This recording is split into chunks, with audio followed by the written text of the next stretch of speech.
Hey guys! Welcome back po dito sa ating YouTube channel. Ang mainit nga po nating update ngayong gabi ay pumapatungkol po dito sa iconic gong ng TVJ. So, na-miss niyo na po ba ang tunog ng gong ng original Eat Bulaga tuwing alas 12? Ng tanghalian. But before that, Kaligitarican, sa mga hindi pa po nakaka-subscribe sa aking YouTube channel, maaari po ninyong pindutin ang subscribe button and notification bell para maging updated po kayo sa mga susunod nating balita na may kinalaman sa TVJ and Legit. Dabarkad, since sa mga nandito po pala ngayon na nakikinig sa aking channel, big shout out po sa inyo.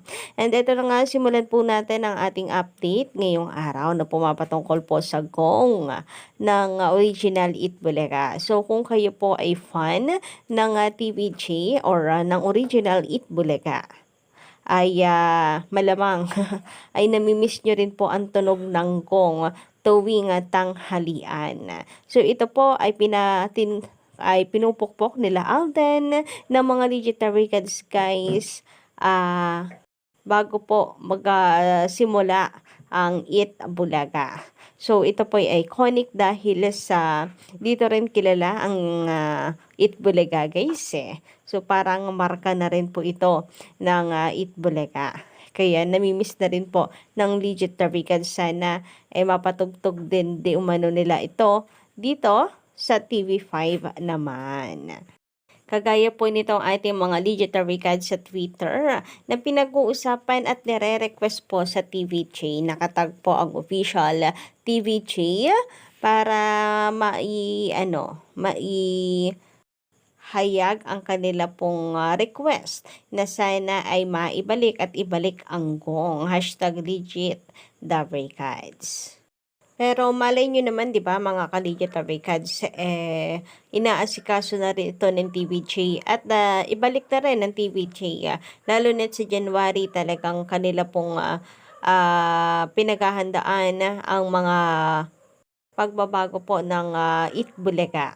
Dahil ito po ay nasa TV5 na, kailangan ng mga bagong bihis, kagaya po ng new theme song, at the same time ay ng bagong logo. So malay nyo sa pag-upgrade po ng E80 show sa TV5, kasama po ang pagbabalik nila ng gong or ng iconic gong ng Eat Bulaga. Sabi nga po dito Kaligitarians, muling nakatanggap ng pagkatalo ang Television and Production Exponent Inc. or Tape Inc. ng mga halushos sa kanilang laban kina Tito, Vic, and Joey sa pagmamayari ng trademark ng Eat Bulaga matapos mabasura ang inihayin nilang apela sa nasabing usapin. Nitong nagdaang araw ay kinansela ng Intellectual Property Office of the Philippines ang trademark ng tape sa Eat Bulaga matapos katigan ang petisyon ng TVJ. So napakagandang balita. Nitong Miyerkules December 6 ay napasa kamay ng Abante ang kopya ng desisyon ng IPOPIL na nagbasura naman sa apela ng Tape Inc. sa inihaing trademark application ni Joey De Leon noong Agosto 2023. So, pangalawang apila na pala po ito Kaligitarians ng Tape Inc. na binasura po ng IPO. Ang una nilang apila ay tungkol po sa registration ni Henyo Master para sa titulong Eat Bulaga. And ang pangalawa sa pagkakansela na ng IPO ng kanilang registration. Samantala, since alam na po natin ang update na ito Kaligitarians, i-jump ko na po kasi medyo mahaba-haba. I-jump ko na po ito tungkol dito sa plano ng TVJ sa January. Sabi po dito ng tanungin ng Abante kung gagamitin na nila ang Eat Bulaga sa kanilang programa sa TV5, sinabi ni Soto na posibleng sa Enero na upang magkaroon ng bonggang presentasyon. Siyempre, espesyal po ang pagbabalik ng Eat Bulaga sa TVJ. Kaya naman napaka-importante na magkaroon po talaga ng celebrations ang Legitarians, ang TVJ at ang TV5 dahil hindi na lamang po home ng TVJ at TV5 kundi home ng Eat Bulaga. Sabi pa dito, very soon, pero inaayos namin na new recording and logo by January 1st. Ayon sa original na host ng programa. So, mga bagong logo, Collegiate Records, and recording or bagong team song po ng Itbulaga, no, ka-OG. So, abangan po natin yan. But syempre, iba pa rin po talaga ang iconic na team song po nito. Samantala, sabi pa dito noong May 31, 2023, umalis sa Itbulaga. Sa GMA7 sila Tito Vic and Joey. Dahil sa mga hindi pagkakaunawaan sa Tape Inc. ng mga halusos, makalipas sa isang buwan ay lumipat sila sa TV5 at sinimulan ang bagong programang EAT. Sabi pa dito, kasabay nito ang paghain ng kaso ang TVJ sa Marikina Regional Trial Court upang pigilan ng Tape Inc. at GMA Network na gamitin ang pangalan, logo at iba pang devices ng Itbulaga. Ang Tape Inc. ay pinapatakbo ng chairman na si dating Zamboanga del Norte Representative Romeo Haloshos Sr., presidente na si Romeo John Haloshos Jr. at CFO na si Bullet Haloshos. Samantala, ayon naman dito sa komento nila Michael Guzman na Baluyot, magandang gabi. Bakit ay baka tagapagmana si Paulo Contis ng tape production, kaya ganoon ang reaction ni Paulo. So, napakarami kong nababasang ganito, no? Nadaig pa nga daw po ang tagapagmana ng kumpanya. So, nagiging memes na nga lang din po ito at biroan ng mga legit duplicats. Grabe daw kasi makareact, affected na affected. Wala naman daw pong ambag sa kung papaano napatagal ng TVJ at paabutin ng TVJ ang Itbulaga ng 44 years. Samantala, sabi naman dito ni Romeo Victoriano, magandang gabi. Hello Miss Gandara, okay lang na gamitin ng tape balagta ang Itbulaga.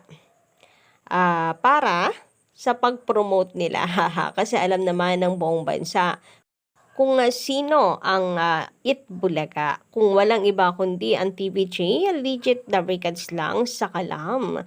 Buboy Yorme Paulo Contit, malapit na kayo. Sama-sama kayo sa mga amon nyong tambalusto sa Bagsak, Lagapak, TVJ Legitary Cans, love you. So, ayan, magsama-sama daw po sila. Ayon naman kay Sir Noelski na komento, wait lang ho tayo by January 1, 2024. Yes guys, abangan po natin yan. Bagong taon, bagong tahanan, or bagong bihis na Itbulaga. Sabi ko na nga ba, tama po tayo Collegiate Records, paghahandaan ng TVJ at talagang paglalaanan po nila ng big celebration ang pagbabalik at paggamit muli ng titulong Itbulaga sa TV5. Very special po kasi talaga ang pagbabalik po nito.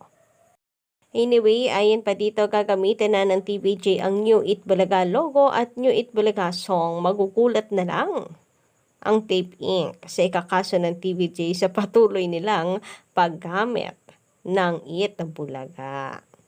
Well, actually guys, pati ako talaga nag-aabang po Collegiate Records kung ano ang gagawing hakbang ng TVJ dito dahil patuloy na ginagamit ng Tape Inc. ang titulong Itbulaga. Pero base sa na-chika po natin, pagmamarites sa social media, ay mukhang magpapalit na ang Tape Inc. ng titulo. Well, sana nga totoo po yan. Pero alam niyo naman kung gaano po ang mga ito kagigilan na talunan ng TVJ. Napakataas ng pride. Ayaw na lamang po pagbigyan ang sigaw ng taong bayan. Samantala, sabi naman ni Rod Mendoza, thank you Gandara SRU as TVJ Defender. Thank you so much po Sir Rod Mendoza din. Of course, sa inyo pong pagtutok at pagsuporta sa amin. Anyway, sabi naman dito ni Nel Ocampo, tama yan Alden, no? Network war.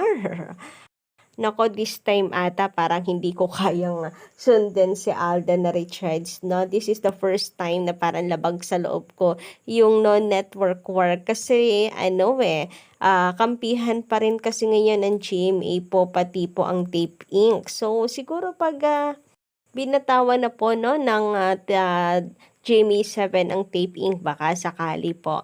And, maniniwala lamang din daw po ang ilan sa mga digital Ricads na no-network war kapag pinayagan nila si Alden Richards na mag-guest sa E80 since digital Ricads naman ito. Kagaya po nito ni The King Fury, sabi kasi niya dito, kung totoo wala ng network war, sige nga, payagan niya si Alden pumunta sa E80. So, yun lang po muna for tonight guys ang ating update. Don't forget to click the subscribe button and notification bell para po sa iba pang mga balita.